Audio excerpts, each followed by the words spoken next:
ইরানের রাস্তায় আগুন জ্বলছে, অর্থনীতি ডুবে যাচ্ছে, আর এখন দেশটির সর্বোচ্চ নেতা খুব বিরল একটি সরাসরি বার্তা দিলেন মার্কিন প্রেসিডেন্টের উদ্দেশ্যে। আয়াতুল্লাহ আলী খামেনি বলেছেন, ডোনাল্ড ট্রাম্পের হাতে ইরানের রক্ত লেপ্টে আছে। তিনি তাকে অহংকার, রক্তপাত এবং হস্তক্ষেপের জন্য দোষারোপ করেছেন। এমনকি বলেছেন, ইতিহাসে দেখেছেন শাসকরা কখনোই তাদের শক্তির শিখরে নিরাপদ থাকে না। ইরানের সব শহরের সাধারণ রাস্তাগুলো এখন যুদ্ধক্ষেত্র। মানুষ বের হচ্ছে, সরকারকে চ্যালেঞ্জ জানাচ্ছে, চলমান মুদ্রার অবমূল্যায়ন, মুদ্রাস্ফীতি এবং বাজার ভেঙে যাওয়ার ক্ষোভ প্রকাশ করছে। চিৎকার, বিক্ষোভ, সংঘর্ষ, ভাঙচুর সবকিছু মিলে গিয়েছে। এই অবস্থার মাঝে খামেনি জাতির উদ্দেশ্যে ভাষণ দিয়েছেন। বার্তাটি ছিল সরাসরি এবং ব্যক্তিগত। তিনি বলেন, কিছু ভিক্ষুক মার্কিন আগ্রহীর রাস্তায় আগুন জ্বালাচ্ছে। তিনি দাবি করেছেন, প্রবাসে থাকা কিছু নেতা এবং বিদেশি প্রভাব এই বিশৃঙ্খলা ছড়াচ্ছে। পাশাপাশি তিনি বিক্ষোভকারীদের সতর্ক করেছেন যে দেশের ক্ষতি করার মাধ্যমে কেউ বিদেশি শক্তিকে খুশি করতে পারবে না। ডোনাল্ড ট্রাম্পও প্রকাশ্যভাবে ইরানকে হুমকি দিয়েছেন। তিনি বলেছেন, যদি নিরস্ত্র নাগরিকদের উপর বল প্রয়োগ করা হয় তবে তেহরান তার মূল্য চুকাতে হবে। তিনি আরও উল্লেখ করেছেন, খামেনি কোথাও পালানোর চেষ্টা করছেন এবং পরিস্থিতি দ্রুত খারাপ হচ্ছে। ওয়াশিংটন ও তেহরানের মধ্যে উত্তেজনা এই মুহূর্তে খুবই তীব্র। ইরানের সংকটের মূল কারণ হল অর্থনীতি। নিষেধাজ্ঞা, প্রশাসনিক ভুল এবং মুদ্রার মূল্যপতন সাধারণ মানুষকে সীমারেখার ধারে ঠেলে দিয়েছে। রিয়াল তীব্রভাবে দুর্বল হয়েছে, সঞ্চয় শেষ হয়ে যাচ্ছে এবং মৌলিক পণ্য ক্রয় করা কঠিন হয়ে যাচ্ছে। অর্থনৈতিক অসন্তোষ এখন রাজনৈতিক কর্তৃত্বের বিরুদ্ধে রূপ নিয়েছে। সংকট শুধু ইরানেই সীমাবদ্ধ নয়, এর প্রভাব আশেপাশের অঞ্চলেও পড়ছে। তুরস্কের এয়ারলাইন্স 17টি ফ্লাইট বাতিল করেছে। বিমান চলাচল স্থগিত করা নিরাপত্তা উদ্বেগ এবং অনিশ্চয়তার প্রমাণ দিচ্ছে। ইরানের ভিতরের পরিস্থিতি যখন ক্রমশ গাঢ় হচ্ছে, তখন এর প্রভাব পুরো অঞ্চলে ছড়িয়ে পড়ছে। ইরানের রাস্তায় খোলা চ্যালেঞ্জ, ছাদ, গলিপথ, ঘর এবং সড়ক। হাজার হাজার মানুষ বের হয়ে চিৎকার করছে, ডিক্টেটরের মৃত্যু হোক। কেউ ভয় পাচ্ছে না। এটার স্থানীয় অসন্তোষ নয়, এটা পুরো দেশের বিদ্রোহ। মার্কিন সেনাবাহিনী নজর রাখছে। সেন্টকম তেহরানে বিক্ষোভ ও সরকারের প্রতিক্রিয়া পর্যবেক্ষণ করছে।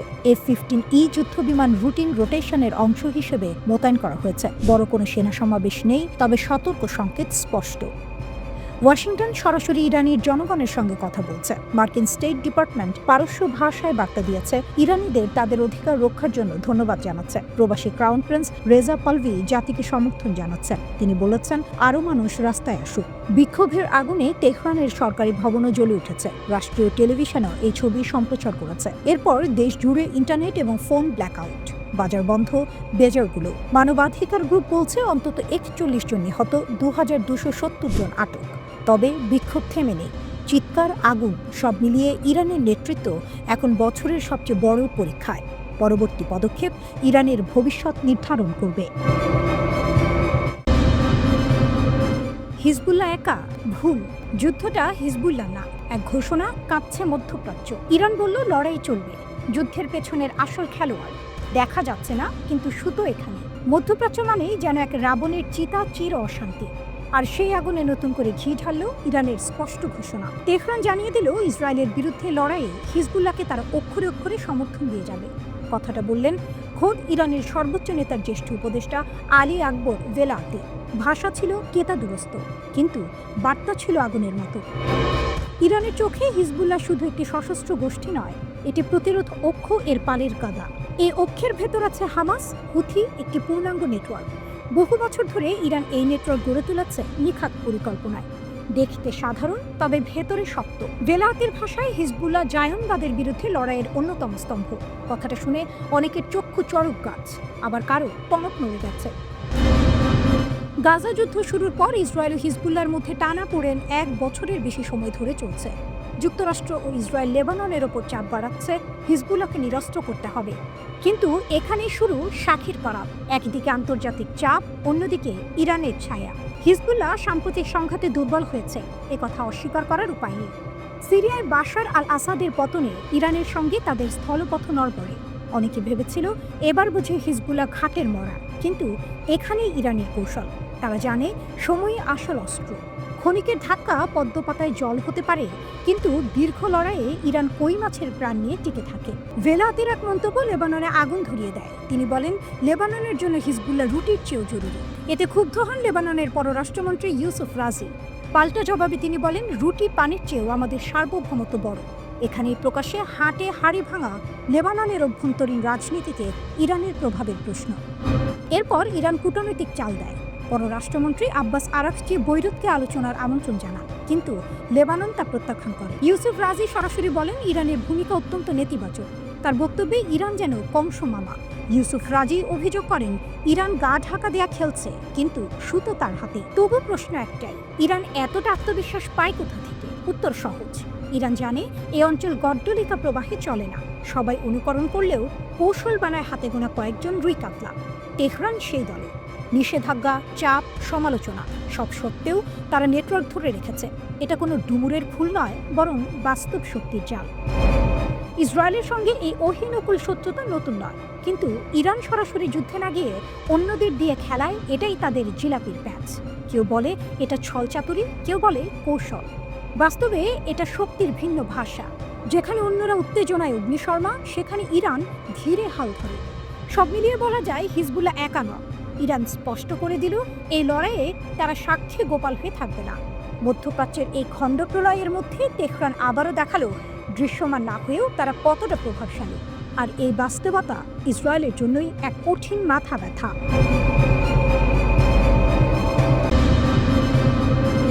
ট্রাম্পের নতুন নিরাপত্তা কৌশল। ইরান কি আর আমেরিকার প্রধান লক্ষ্য নয়? বিশ্ব রাজনীতিতে কখনো কখনো সবচেয়ে গুরুত্বপূর্ণ বিষয়টি হয় কে কি বলছে না। 2025 সালে যুক্তরাষ্ট্রের প্রেসিডেন্ট ডোনাল্ড ট্রাম্প যে নতুন ন্যাশনাল সিকিউরিটি স্ট্র্যাটেজি প্রকাশ করেছেন, সেখানে একটি বিষয় চোখে পড়ার মতো। ইরান প্রায় অনুপস্থিত। যে ইরান একসময় ছিল আমেরিকার প্রধান শত্রুদের তালিকার শীর্ষে, সেই ইরানের নাম এবার মাত্র 3 বার উল্লেখ করা হয়েছে। এটা কি কাকতালীয়, নাকি এর পেছনে আছে বড় কোনো বার্তা? কি বলছেন বিশেষজ্ঞরা? ইরান বিষয়ক বিশ্লেষক বেহনাম বেন তালেবনও বলেছেন ট্রাম্প প্রশাসন এখন তাদের জাতীয় স্বার্থের সংজ্ঞা ছোট করে এনেছে। নতুন কৌশলে যুক্তরাষ্ট্রের নজর এখন নিজের ভূখণ্ডের নিরাপত্তা, পশ্চিম গোলার্ধ, চীনের সঙ্গে কৌশলগত প্রতিযোগিতা, ইউরোপকে নিজের নিরাপত্তার দায়িত্ব নিতে বাধ্য করা। এই তালিকায় ইরান নেই প্রথম সারিতে। 2017 সালে ট্রাম্পের প্রথম মেয়াদে যেখানে ইরান ছিল কেন্দ্রীয় হুমকি, 2025 সালে সেখানে ইরান যেন পিছনের সারিতে।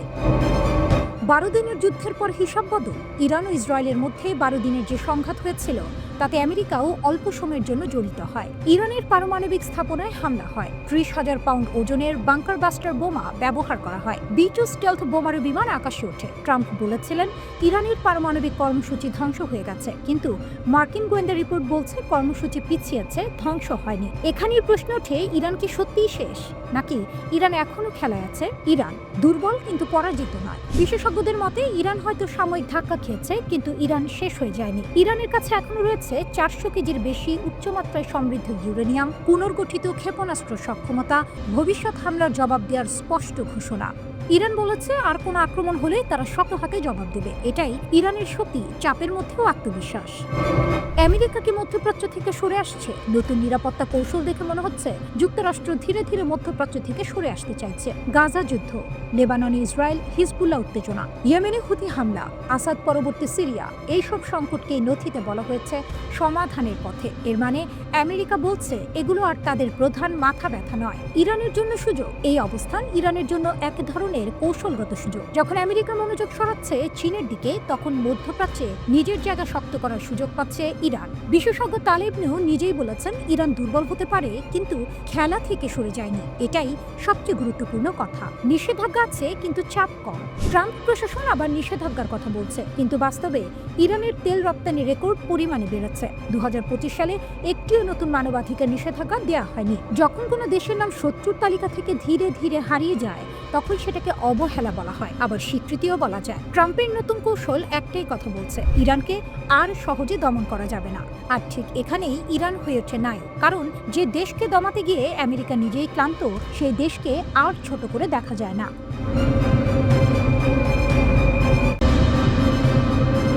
তুরস্ক বনাম ইসরায়েল, আফ্রিকার নতুন খেলা। যখন সারা দুনিয়া ভেনেজুয়েলা, ইরান আর গ্রিনল্যান্ড নিয়ে ব্যস্ত, ঠিক তখনই আফ্রিকার এক কোণে শুরু হচ্ছে এক গুপ্ত কিন্তু অত্যন্ত গুরুত্বপূর্ণ সংঘাত। এই সংঘাতটি তুরস্ক এবং ইসরায়েলের। এটা শুধু অর্থনীতি বা কূটনীতি নয়, এটা সামরিক, গোয়েন্দা এবং শক্তির খেলা। জানুয়ারির 6 তারিখ তুরস্কের গোয়েন্দা প্রধান ইব্রাহিম কালিন ঘোষণা করলেন পুরো আফ্রিকা এখন তুরস্কের কৌশলগত অগ্রাধিকার। এই ঘোষণা এসেছে ঠিক কয়েক সপ্তাহ পরে, যখন ইসরায়েল প্রথমবারের মতো সোমালিল্যান্ডকে সোমালিয়াকে স্বাধীন রাষ্ট্র হিসেবে স্বীকৃতি দিল। সোমালিল্যান্ড হলো এমন একটি অঞ্চল যা দশকের পর দশক ধরে স্বশাসিত, কিন্তু আনুষ্ঠানিকভাবে সোমালিয়ার অংশ। ইসরায়েলের লক্ষ্য এখানে সামরিক আধার তৈরি করা, যাতে তারা হুথি বাহিনীর হুমকি মোকাবিলা করতে পারে এবং লোহিত সাগরের নৌ পরিবহন রক্ষা করতে পারে। আর তুরস্ক, তারা আফ্রিকার হৃদয়ে নিজের প্রভাব বিস্তার করতে চাইছে, শক্তি, অর্থনীতি এবং কূটনীতিতে সামঞ্জস্য বজায় রেখে। তুরস্ক শুধু বাণিজ্যিকভাবে নয়, সামরিক ও গোয়েন্দা দিকেও সক্রিয়। তারা সরবরাহ করেছে বাইরাক্তার TB2 ড্রোন, প্রশিক্ষণ দিচ্ছে আফ্রিকার সামরিক বাহিনী। লিবিয়া, সোমালিয়া, সুদান এসব জায়গায় তুরস্কের কার্যক্রম ইতিবাচক ফল দিচ্ছে। তুরস্কের বাণিজ্য আফ্রিকার সঙ্গে 2003 থেকে 8 গুণ বৃদ্ধি পেয়ে 2022 সালে $40.7 বিলিয়ন পৌঁছেছে। দূতাবাসের সংখ্যা বেড়েছে 12 থেকে 44। এটি শুধু অর্থনৈতিক প্রভাব নয়, সামরিক ও নিরাপত্তার প্রভাবও। ইসরায়েলের সোমালিল্যান্ড স্বীকৃতি তুরস্কের প্রভাবকে সরাসরি চ্যালেঞ্জ করছে। সোমালিয়া এই স্বীকৃতিকে অবৈধ ঘোষণা করেছে। তুরস্ক, মিশর এবং জিবুতি একসঙ্গে দাঁড়িয়ে ইসরায়েলের পদক্ষেপের বিরুদ্ধে কঠোর প্রতিবাদ জানিয়েছে। তুরস্ক আফ্রিকায় বিনিয়োগ করছে অবকাঠামো, মানবিক সহায়তা, সামরিক প্রশিক্ষণ এবং কূটনৈতিক সমর্থন দিয়ে। এটি শুধু সহমর্যাদা নয়, বরং দীর্ঘমেয়াদী কৌশলগত পরিকল্পনা। আফ্রিকায় শুরু হয়েছে নতুন গ্রেট গেম, সাহেল অঞ্চল, হর্ন অফ আফ্রিকা। এখানে তুরস্কের গোয়েন্দা কার্যক্রম, বিশেষ বাহিনী প্রশিক্ষণ এবং গোপন অভিযান বাড়ছে। ইসরায়েলের পদক্ষেপ তুরস্কের প্যান আফ্রিকান মডেলকে হুমকির মুখে ফেলেছে। এই সংঘাত ভবিষ্যতে শুধু হর্ন অফ আফ্রিকা নয়, পুরো আফ্রিকায় তুরস্ক এবং ইসরায়েলের প্রভাবকে প্রভাবিত করতে পারে। ভেনেজুয়েলা বা ইরান নিয়ে আমরা যতই আলোচনা করি, আফ্রিকা এখন গোপন সামরিক এবং কূটনৈতিক যুদ্ধক্ষেত্র হয়ে উঠেছে। তুরস্ক এবং ইসরায়েলের এই সংঘাত আগামী বছরগুলোতে নতুন মাত্রা যোগ করতে পারে। কে জিতবে আফ্রিকার এই নতুন খেলা? 2025 সালের জানুয়ারিতে ইসরায়েলি সরকারের গঠিত ন্যাগেল কমিটি একটি রিপোর্ট প্রকাশ করেছে, যেখানে বলা হয়েছে যে দেশটি তুরস্কের সাথে সম্ভাব্য যুদ্ধের জন্য প্রস্তুত হওয়া উচিত। তখন ইসরায়েলের একটি সরকারি কমিটি জানিয়েছে তুরস্কের অটোমান সাম্রাজ্যের প্রভাব পুনঃপ্রতিষ্ঠার প্রচেষ্টা অঞ্চলে উত্তেজনা সৃষ্টি করতে পারে। আমেরিকা, ইসরায়েল আর ইরানের মধ্যে কথার যুদ্ধ, যা ক্রমশ তীব্র হয়ে উঠছে।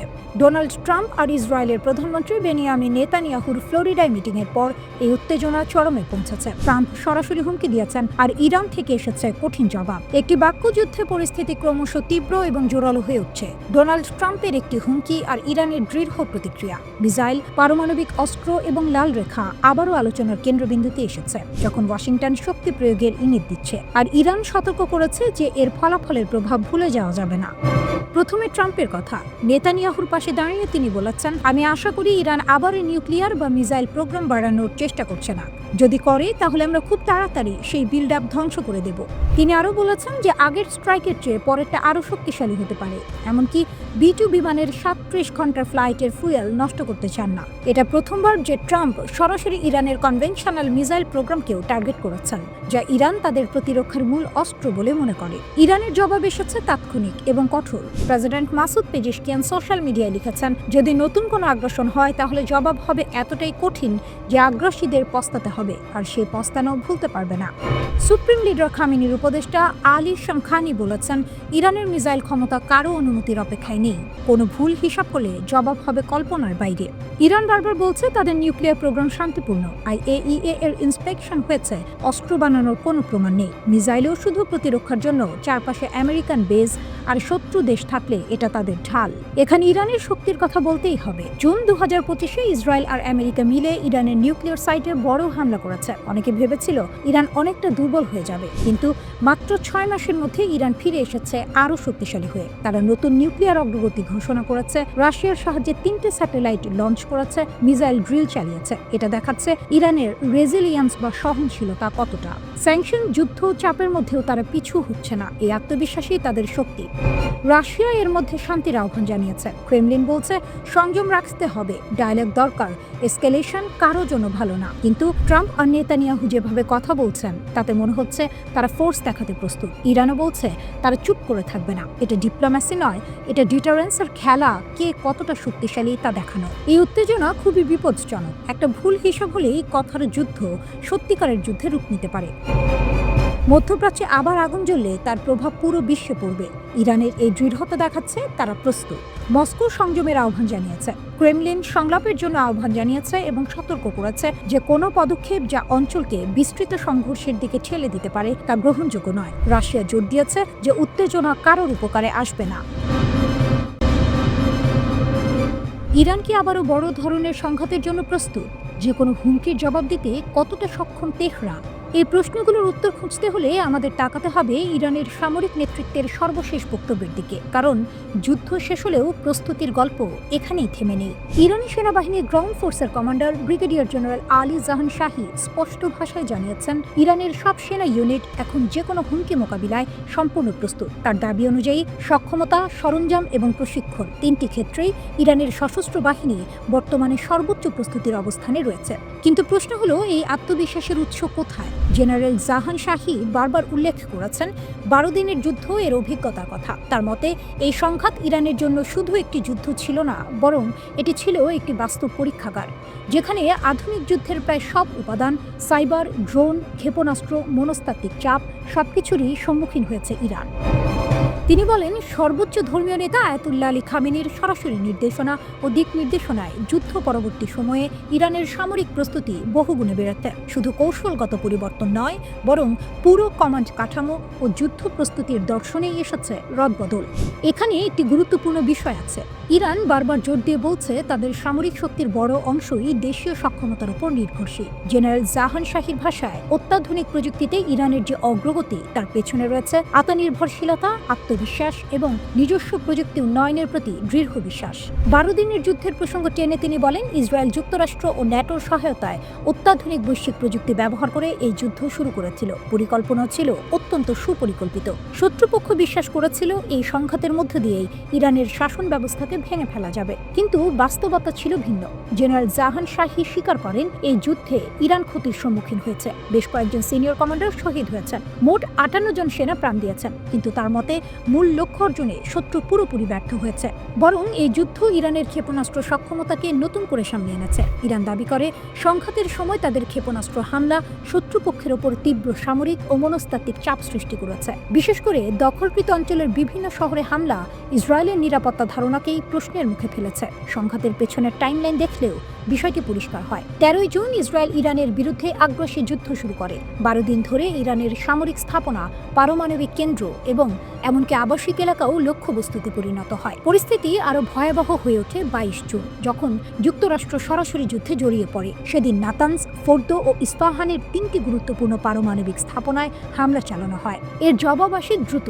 IRGC aerospace force operation true promise 3 এর আওতায় 22 দফায় পালাক্রমে ক্ষেপণাস্ত্র হামলা চালায়। ইরানের দাবি, এই হামলাগুলো দখলকৃত অঞ্চলে ব্যাপক ক্ষয়ক্ষতির কারণ হয়। শুধু তাই নয়, যুক্তরাষ্ট্রের হামলার প্রতিশোধ হিসেবে কাতারের আল উদাইদ এয়ারবেজেও ক্ষেপণাস্ত্র হামলা চালায় ইরান। এই ঘাঁটিটি মধ্যপ্রাচ্যে যুক্তরাষ্ট্রের সবচেয়ে বড় সামরিক স্থাপনা হিসেবে পরিচিত।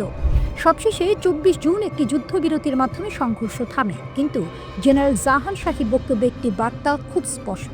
যুদ্ধবিরতি মানেই প্রস্তুতির অবসান নয়। ইরানের সশস্ত্র বাহিনী এখনও সর্বোচ্চ সতর্ক অবস্থানে রয়েছে। ইরানের আকাশ ইসরায়েলও ভেদ করতে পারবে না। মধ্যপ্রাচ্য যুদ্ধ, হুমকি আর পাল্টা হুমকির এই অঞ্চলে প্রতিদিনই নতুন কোন উত্তাপ যোগ হয়। ঠিক এমন সময় ইরান থেকে এলো এক গুরুত্বপূর্ণ বার্তা, যা অনেকের চক্ষু চড়ক গাছ করে দিয়েছে। ইরানের সশস্ত্র বাহিনীর প্রধান major general Abdur Rahim Musavi সরাসরি জানালেন, ইরানের আকাশ প্রতিরক্ষা ব্যবস্থা আগের যে কোনো সময়ের চেয়ে শক্তিশালী হয়েছে। তিনি সন্তুষ্ট, শুধু কথার কথা নয়, আত্মবিশ্বাসের সঙ্গে বলা কথা, কারণ এই উন্নতি দীর্ঘদিনের পরিশ্রমের ফল। 15 ডিসেম্বর তিনি ঘুরে যান খাতাম আল আম্বিয়া যৌথ বিমান প্রতিরক্ষা ঘাঁটি। সেখানে দাঁড়িয়ে বলেন, ইরানের বিমান প্রতিরক্ষা বাহিনী দায়িত্ব পালন করছে, দিনরাত এক করে তারা কাজ করছে। এই প্রচেষ্টাই ইরানের আকাশকে নিরাপদ রেখেছে। ইরানের দাবি, সাম্প্রতিক মাসগুলোতে তারা প্রতিরক্ষা ব্যবস্থায় 16 কলা পূর্ণ করেছে। প্রযুক্তি, প্রশিক্ষণ আর কৌশল সব দিক থেকেই। এখানে কোনো কাঁচা হাতের কাজ হয়নি। বিজ্ঞানী, গবেষক, সেনা কমান্ডার আর প্রতিরক্ষা শিল্প সবাই মিলে এক মণিকাঞ্চন যোগ তৈরি করেছে। এই বক্তব্য এমন সময় এলো যখন জুন মাসে ইরানের ওপর ইসরায়েল ও যুক্তরাষ্ট্রের হামলার ঘটনা ঘটে। সেই সময় ইরানের আকাশ প্রতিরক্ষা বাহিনী ছিল একেবারে অন্ধের যষ্টি। তারা বহু হামলা প্রতিহত করেছে। যদিও এই লড়াইয়ে কয়েকজন প্রতিরক্ষা সদস্য শহীদ হন, অনেকে আহত হন, তবু ইরান পিছিয়ে যায়নি, কারণ ইরানের শক্তি ক্ষণস্থায়ী নয়। ইসরায়েল ও যুক্তরাষ্ট্র ভেবেছিল কয়েকটি হামলাতেই ইরান ঘাটের মরা হয়ে যাবে, কিন্তু বাস্তবতা তাদের জন্য গুড়ে বালি হয়ে দাঁড়ায়। ইরান দেখিয়ে দেয় তারা সহজে ভাঙে না। মুসাভি পরিষ্কার করে বলেন, বিমান প্রতিরক্ষা শক্তিশালী করা ইরানের অগ্রাধিকার। এটা দীর্ঘস্থায়ী পরিকল্পনা। সেনাবাহিনী ও ইসলামী বিপ্লবী গার্ড বাহিনী একসঙ্গে কাজ করছে। সবাই অন্ধ অনুকরণ করছে না, বরং নিজেদের কৌশল তৈরি করছে। একই দিনে ইরানের সেনাপ্রধান মেজর জেনারেল আমির হাতামি বলেন, ইরান এমন প্রযুক্তি তৈরি করছে যা শত্রুদের জন্য স্পষ্ট বার্তা। এই প্রযুক্তি কেবল প্রতিরক্ষা নয়, এটি ভীতি প্রদর্শনের শক্তি। তার ভাষায়, ইরানের প্রতিটি অর্জন সীমান্ত ছাড়িয়ে যায়। নিপীড়িত দেশগুলোর জন্য এটি আশার আলো। তিনি আরও বলেন, পশ্চিমা দেশগুলো চায় ইরানের স্বাধীনতা নষ্ট করতে, কিন্তু ইরান কোনো নিশ্চুপ বসে থাকবে না। তারা নিজেরাই হাল ধরেছে। গবেষকদের পথে বাধা সরানো হচ্ছে, যেন উন্নয়ন থেমে না যায়। ইরান জানে ইসরায়েলের সঙ্গে এই অহিনুকুল শত্রুতা নতুন নয়, কিন্তু সরাসরি যুদ্ধ নয়। ইরান চলে রয়ে শুয়ে, ধীরে, ঠান্ডা মাথায়, কিন্তু কার্যকরভাবে। যেখানে অন্যরা মেজাজ হারায়, সেখানে ইরান হিসাব কষে এগোয়। সব মিলিয়ে বলা যায়, ইরানের বিমান প্রতিরক্ষা আজ আর কোনো পরীক্ষামূলক প্রকল্প নয়। আর এই বাস্তবতাই মধ্যপ্রাচ্যের এই খণ্ড প্রলয়ে ইসরায়েলের জন্য এক বড় মাথা ব্যথা হয়ে দাঁড়িয়েছে।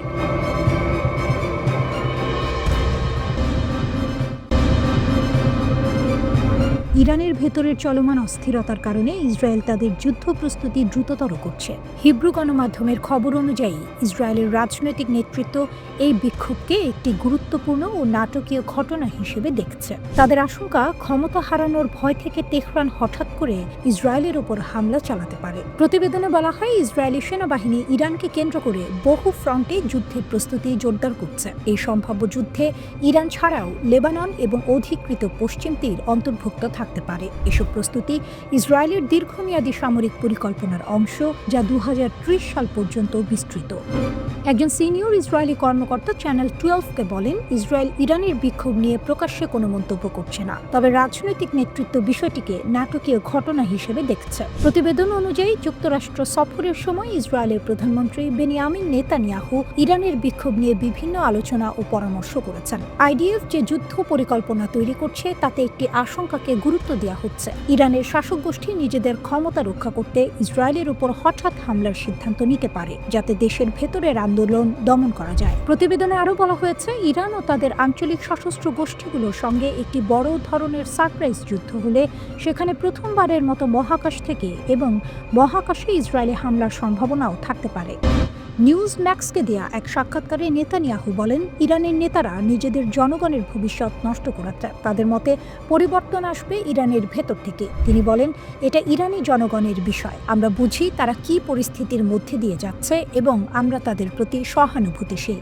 এরই মধ্যে ইরানের সর্বোচ্চ নেতা আয়াতুল্লাহ আলী খামেনির উপদেষ্টা আলী সামখানি এই সপ্তাহে নেতানিয়াহু ও যুক্তরাষ্ট্রের প্রেসিডেন্ট ডোনাল্ড ট্রাম্পের বৈঠকের পর একটি সম্ভাব্য হামলার ইঙ্গিত দেন। তিনি সামাজিক যোগাযোগ মাধ্যম এক্সে হিব্রু ভাষায় লেখেন, ইরানের প্রতিরক্ষা নীতিতে কিছু প্রতিক্রিয়া হুমকি বাস্তবায়নের আগেই নির্ধারিত থাকে। তিনি আরও লেখেন, ইরানের ক্ষেপণাস্ত্র ও প্রতিরক্ষা সক্ষমতা নিয়ন্ত্রণের বাইরে এবং কোনো অনুমতির প্রয়োজন হয় না। যে কোনো আগ্রাসনের জবাব হবে কঠোর, তাৎক্ষণিক এবং অপ্রত্যাশিত। এই মন্তব্য আসে এমন এক সময় যখন ট্রাম্প বলেছিলেন, ইরান যদি জুন মাসে হামলা হওয়া পারমাণবিক স্থাপনাগুলো পুনর্গঠনের চেষ্টা করে, তাহলে যুক্তরাষ্ট্র কঠোরভাবে জবাব দেবে। তবে তুরস্ক শেষ পর্যন্ত ইসরায়েলের সঙ্গে সরাসরি সংঘাতে না গিয়ে তাকে নিয়ন্ত্রণ বা ব্যবস্থাপনার পথ বেছে নিতে পারে। সৌদি আরব ও সংযুক্ত আরব আমিরাতের মধ্যকার উত্তেজনাও কমে যেতে পারে, আর ইয়েমেনের ভেতরের পরিস্থিতি নতুনভাবে আঞ্চলিক হিসাব নিকাশ বদলে দিতে পারে। ইরানের পরিস্থিতি এখন সত্যিই ভয়ঙ্কর মোড় নিচ্ছে। দেশ জুড়ে বিক্ষোভ যত বাড়ছে, ততই কড়া হচ্ছে সরকারের ভাষা। আর এইবার যে সতর্কবার্তা এসেছে, সেটিকে অনেকেই বলছেন ইরানের ইতিহাসে সাম্প্রতিক সময়ের সবচেয়ে কঠোর হুঁশিয়ারি। ইরানের প্রধান বিচারপতি গুলাম হোসেইন মোহসেনি এজেই স্পষ্ট ভাষায় বলেছেন, যারা বিদেশি শক্তির সঙ্গে হাত মিলিয়ে দেশে অস্থিরতা তৈরি করছে, তাদের জন্য আর কোনো দয়া দেখানো হবে না। তার ভাষায়, এখন থেকে কেউ যদি ইসলামী প্রজাতন্ত্রের বিরুদ্ধে শত্রুকে সাহায্য করে, তাহলে কঠোর শাস্তি অনিবার্য। এই বক্তব্যের পেছনে ইঙ্গিত কার দিকে তা বুঝতে কষ্ট হয় না। ইরানের রাষ্ট্রীয় গণমাধ্যম সরাসরি যুক্তরাষ্ট্র ও ইসরায়েলের নাম উল্লেখ করেছে। বলা হয়েছে, এই দুই দেশ প্রকাশ্যেই ইরানের অভ্যন্তরীণ বিষয়ে হস্তক্ষেপ করছে, টুইট করছে, বক্তব্য দিচ্ছে, চাপ সৃষ্টি করছে। ইরানের সর্বোচ্চ নেতা আয়াতুল্লাহ আলী খামেনিও একই সুরে কথা বলেছেন। তিনি বলেছেন, এই বিক্ষোভ স্বতঃস্ফূর্ত নয়, এর পেছনে রয়েছে বিদেশি শক্তির উস্কানি। তার মতে শত্রুরা চায় ইরান ভেঙে পড়ুক, কিন্তু ইরান মাথা নত করবে না। কিন্তু প্রশ্ন হলো, এই বিক্ষোভ শুরুই বা হলো কেন? এর শুরু অর্থনীতি থেকে। ডিসেম্বরে তেহরানের গ্র্যান্ড বাজারে দোকানিরা দোকান বন্ধ করে দেন, কারণ ইরানি মুদ্রার ভয়াবহ পতন। এই অর্থনৈতিক ক্ষোভই ধীরে ধীরে রূপ নেয় রাজনৈতিক বিক্ষোভে। বিক্ষোভ ছড়িয়ে পড়ে ইলাম, লোরেস্তান, কেরমানশাহ, হামাদান সহ পশ্চিম ও দক্ষিণ পশ্চিমাঞ্চলে। মানবাধিকার সংগঠনগুলো বলছে দমন পীড়ন ভয়াবহ আকার নিয়েছে। একটি কুর্দি পর্যবেক্ষক গোষ্ঠীর দাবি, প্রথম 10 দিনেই গ্রেপ্তার হয়েছে 1,500-এর বেশি মানুষ। নিহতের সংখ্যা 35 ছাড়িয়েছে বলে দাবি করা হচ্ছে, যদিও সরকারিভাবে ইরান কোনো সংখ্যা জানায়নি। রাষ্ট্রীয় সংবাদ মাধ্যম অবশ্য বলছে সহিংসতা হয়েছে। ব্যাংকে আগুন, দোকান লুট, পুলিশের সঙ্গে গুলির লড়াই, এসব ঘটনার কথা তারা তুলে ধরছে। মালিক শাহীতে জানাজার সময় সরকার বিরোধী স্লোগান দেওয়ার পর পরিস্থিতি নিয়ন্ত্রণের বাইরে চলে যায় বলে দাবি করা হয়েছে। এর মধ্যে আন্তর্জাতিক চাপ বাড়ছে। মার্কিন প্রেসিডেন্ট ডোনাল্ড ট্রাম্প প্রকাশ্যে বলেছেন, যদি ইরানি নিরাপত্তা বাহিনী বিক্ষোভকারীদের ওপর গুলি চালায় তাহলে যুক্তরাষ্ট্র হস্তক্ষেপ করতে পারে। এই বক্তব্য ইরানকে আরও ক্ষুব্ধ করেছে, কারণ 1 বছরেরও কম সময় আগে ইরানের পারমাণবিক স্থাপনায় যুক্তরাষ্ট্র ও ইসরায়েল হামলা চালিয়েছিল, যাকে ইরান এখনও জাতীয় অপমান হিসেবে দেখে। ইরানের বক্তব্য পরিষ্কার, তারা মনে করে যুক্তরাষ্ট্র ও ইসরায়েল যুগের পর যুগ ধরে ইরানের শত্রু। তাদের ভাষায় এই দুই শক্তি ইরানের বিজ্ঞানী, কমান্ডার, এমনকি শিশুদের মৃত্যুর জন্য দায়ী। অন্যদিকে মানবাধিকার সংস্থাগুলো সতর্ক করছে, হাসপাতাল থেকে আহত বিক্ষোভকারীদের গ্রেপ্তার করা হচ্ছে, যা আন্তর্জাতিক আইনের সরাসরি লঙ্ঘন। সব মিলিয়ে ইরান এখন এক ভয়ঙ্কর সন্ধিক্ষণে দাঁড়িয়ে। একদিকে চরম অর্থনৈতিক সংকট, অন্যদিকে বিদেশি হস্তক্ষেপের আশঙ্কা। ইসরায়েল ইরান যুদ্ধ কি আবার আসছে? নীরবে প্রস্তুতি নিচ্ছে ইরান, আতঙ্কে ইসরায়েল। বিশ্ব রাজনীতিতে অনেক সময় সবচেয়ে ভয়ঙ্কর জিনিসটা হয় নীরবতা। কোনো বোমার শব্দ নেই, কোনো যুদ্ধের ঘোষণা নেই, কিন্তু ভেতরে ভেতরে সব প্রস্তুতি চলছে। ঠিক এখন সেই পরিস্থিতির মধ্য দিয়ে যাচ্ছে মধ্যপ্রাচ্য। ইসরায়েল বলছে ইরান আবার শক্তিশালী হয়ে উঠছে, আর সেই আতঙ্ক নিয়েই ইসরায়েলি প্রধানমন্ত্রী নেতানিয়াহু ছুটছেন যুক্তরাষ্ট্রের প্রেসিডেন্ট ডোনাল্ড ট্রাম্পের কাছে। প্রশ্ন একটাই, নতুন যুদ্ধ কি আসন্ন? কেন ইসরায়েল আবার ভয় পাচ্ছে? এনবিসি নিউজের এক প্রতিবেদনে বলা হয়েছে, ইসরায়েলি গোয়েন্দা সংস্থাগুলোর ধারণা ইরান খুব দ্রুত ব্যালিস্টিক ক্ষেপণাস্ত্র উৎপাদন বাড়াচ্ছে। যে ক্ষেপণাস্ত্র কারখানাগুলো আগের হামলায় ক্ষতিগ্রস্ত হয়েছিল সেগুলো আবার চালু হচ্ছে। একই সঙ্গে আকাশ প্রতিরক্ষা ব্যবস্থা মেরামত, ধ্বংস হওয়া রাডার পুনর্গঠন, ক্ষতিগ্রস্ত পারমাণবিক স্থাপনা আবার সচল করার কাজ, সবকিছুই চলছে নীরবে। ইসরায়েলের চোখে সবচেয়ে বড় ভয় একটাই, মিসাইল। কারণ ইসরায়েল জানে আকাশে তারা শক্তিশালী, কিন্তু হাজার হাজার ক্ষেপণাস্ত্র একসাথে এলে কোনো প্রতিরক্ষা ব্যবস্থাই পুরোপুরি নিরাপদ নয়। ইরান কি করছে আসলে? এখানেই গল্পের গুরুত্বপূর্ণ অংশ। ইরান প্রকাশ্যে যুদ্ধের ডাক দিচ্ছে না, বরং তারা বলছে আমরা কূটনৈতিক আলোচনায় আগ্রহী। কিন্তু ইসরায়েলের সন্দেহ, এই আলোচনা আসলে সময় কেনার কৌশল। ইসরায়েলি কর্মকর্তাদের দাবি, এই সুযোগে ইরান নিজেদের প্রতিরক্ষা শক্ত করছে, ভবিষ্যতের হামলার জন্য ঢাল তৈরি করছে, যাতে আবার পারমাণবিক কর্মসূচি শুরু করলে কেউ সহজে আঘাত করতে না পারে। আর এখানেই ইরানকে আলাদা করে দেখতে হয়, কারণ নিষেধাজ্ঞা, হামলা, চাপ সবকিছুর পরেও ইরান টিকে থাকার কৌশল শিখে গেছে। চলতি বছরের জুনে যুক্তরাষ্ট্র ও ইসরায়েল যৌথভাবে ইরানে বড় হামলা চালায়। এই অভিযানের নাম অপারেশন মিডনাইট হ্যামার। 100টির বেশি যুদ্ধ বিমান, B-2 বোমারু, সাবমেরিন এবং শক্তিশালী বাংকার বাস্টার বোমা ব্যবহার করা হয়। ডোনাল্ড ট্রাম্প তখন বলেছিলেন ইরানের পারমাণবিক স্থাপনা পুরোপুরি ধ্বংস, কিন্তু পরে গোয়েন্দা রিপোর্টে উঠে আসে ক্ষতি হয়েছে ঠিকই, কিন্তু সব শেষ হয়ে যায়নি। আর সেটাই আজ ইসরায়েলের দুশ্চিন্তার মূল কারণ। 3000 মিসাইল সত্যি কি সম্ভব? ইসরায়েলি গোয়েন্দা সূত্র বলছে ইরান চাইলে ভবিষ্যতে মাসে 3000 ব্যালিস্টিক মিসাইল তৈরি করতে পারে। এই সংখ্যা যদি সত্যি হয়, তাহলে এটা শুধু ইসরায়েল নয়, পুরো মধ্যপ্রাচ্যের শক্তির ভারসাম্য বদলে দিতে পারে। এটাই ইরানের সবচেয়ে বড় শক্তি। তারা বুঝে গেছে সবচেয়ে দামি অস্ত্র নয়, সবচেয়ে বেশি অস্ত্রই ভয় তৈরি করে। ট্রাম্পের ভূমিকা কি? নেতানিয়াহু খুব শিগগিরই ট্রাম্পের সঙ্গে বৈঠকে বসবেন। সেখানে তিনি নতুন করে সামরিক অভিযানের প্রস্তাব দিতে পারেন। আগের মতোই কয়েকটি অপশন থাকবে, ইসরায়েল একা হামলা করবে, যুক্তরাষ্ট্র সহায়তা দেবে, অথবা যৌথ আক্রমণ। কিন্তু পরিস্থিতি এখন জটিল। গাজা ইস্যুতে চাপ, আন্তর্জাতিক সমালোচনা, আর নতুন যুদ্ধ মানে আরও অস্থিরতা।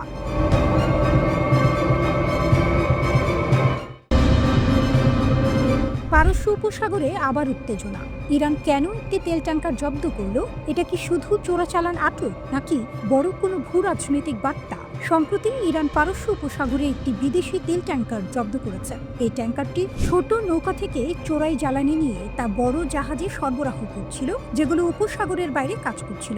এই সন্দেহজনক কার্যকলাপে নজরে আসে ইরানের বিপ্লবী গার্ড বাহিনী IRGC নৌ ইউনিটের। তারা প্রথমে জাহাজটি পর্যবেক্ষণ করে, তারপর ধাওয়া করে এবং শেষ পর্যন্ত সেটি নিজেদের নিয়ন্ত্রণে নেয়। এরপর ইরানের হরমুজগান প্রদেশের প্রধান বিচারপতি মোস্তফা গাহরামানি আনুষ্ঠানিকভাবে ঘোষণা দেন, এই ট্যাঙ্কার এবং এর প্রায় 40 লাখ লিটার চোরাই জ্বালানি রাষ্ট্রের মালিকানায় নেওয়া হবে। এই জ্বালানি ও জাহাজের মূল মূল্য ধরা হয়েছে প্রায় $5 মিলিয়ন বেশি। এখন প্রশ্ন, ইরান কেন এত কঠোর পদক্ষেপ নিচ্ছে? এর উত্তর খুব বাস্তব। ইরানে জ্বালানির দাম অত্যন্ত কম, কারণ সরকার ব্যাপক ভর্তুকি দেয়, কিন্তু পাশের দেশগুলোতে জ্বালানির দাম অনেক বেশি। এই দামের পার্থক্য থেকেই জন্ম নিয়েছে বিশাল চোরাচালান নেটওয়ার্ক। এই নেটওয়ার্কগুলো দেশের ভেতর থেকে জ্বালানি নিয়ে গোপনে বিদেশে বিক্রি করে বিপুল মুনাফা করছে।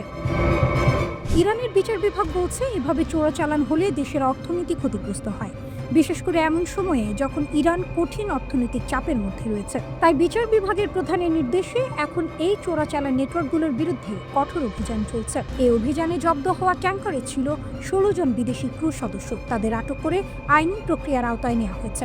জাহাজটির পরিচয় এখনো প্রকাশ করা হয়নি, তবে অনলাইনে কিছু দাবি উঠেছে যে এটি নাকি এক মার্কিন ব্যবসায়ীর সঙ্গে যুক্ত। ইরান সরকার এই দাবি না নিশ্চিত করেছে না অস্বীকার করেছে। এখানে গুরুত্বপূর্ণ বিষয় হলো, ইরান স্পষ্ট করে বলছে তাদের উপকূলীয় জলসীমা ও দ্বীপগুলো চোরা কারবারিদের জন্য নিরাপদ থাকবে না। এর আগেও নভেম্বর মাসে IRGC একটি ওয়াতেনি পতাকাবাহী জাহাজ জব্দ করেছিল। গালফ অব ওমান ও হরমুজ প্রণালীতেও একাধিক জাহাজ আটক হয়েছে, কারণ হরমুজ প্রণালী শুধু ইরানের জন্য নয়, পুরো বিশ্বের জন্য একটি অত্যন্ত গুরুত্বপূর্ণ জ্বালানি রুট। এখন এই ঘটনাকে আরও বড় প্রেক্ষাপটে দেখতে হবে। কয়েকদিন আগেই যুক্তরাষ্ট্র ভেনেজুয়েলার উপকূলে একটি সুপার ট্যাঙ্কার জব্দ করেছে। বেলা 1 নামের সেই জাহাজ নাকি ইরান ও ভেনেজুয়েলার তেল পরিবহনের সঙ্গে যুক্ত ছিল।